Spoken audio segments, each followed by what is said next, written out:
Welcome to the Digital Health and Fitness Live Studio here at CES 2017. We are sponsored by United Healthcare. I'm Eric Eiting, and with me today I have Casper de Clercq, and Casper is coming to us with from Norwest Venture Partners. Welcome, Casper. How are you? Great to be here. Great. Thanks so much for joining us. So, talk to me about what's going on with you guys this year at CES. What are you interested in? So obviously there's a lot of excitement about voice interaction as opposed to text or other formats.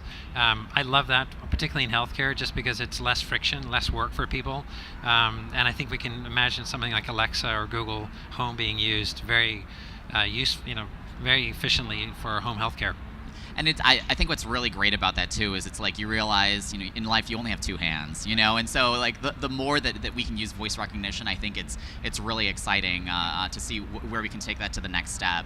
One of the things we were just talking about is some of the limitations of, we're gathering all of this data, right. but somehow that's not enough. Talk to us about that. Yeah, so I would maybe just call it the irrational exuberance around data. There's a lot of excitement about data and AI and so forth, and mining everything. And I guess I just put the analogy of you don't go to fully automated manufacturing right away. You start with semi-automation.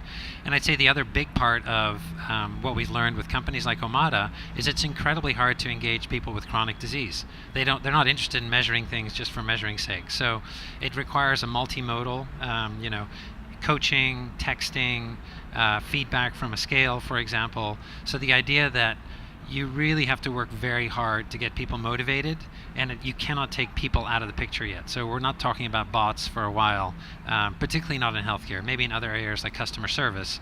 But in chronic healthcare, it's really very hard to get people motivated. And so I look at all these as levers and assistance, if you will, rather than a primary solution themselves.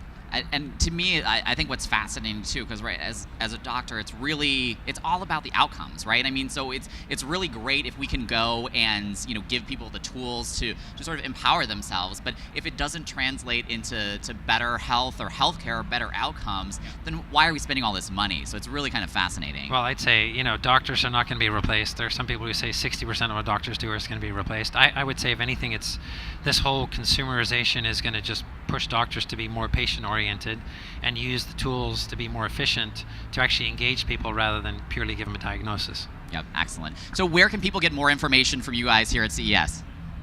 Well, we're just on the website, so nvp.com, and we do a lot of early, middle, late-stage investing. We're managing a $1.2 billion fund, and we're happy to see anybody that's in digital health. Great, excellent. Casper de Clercq, thank you so much for joining us. I'm Eric Eiting here at the Digital Health and Fitness Live Studio here at CES 2017.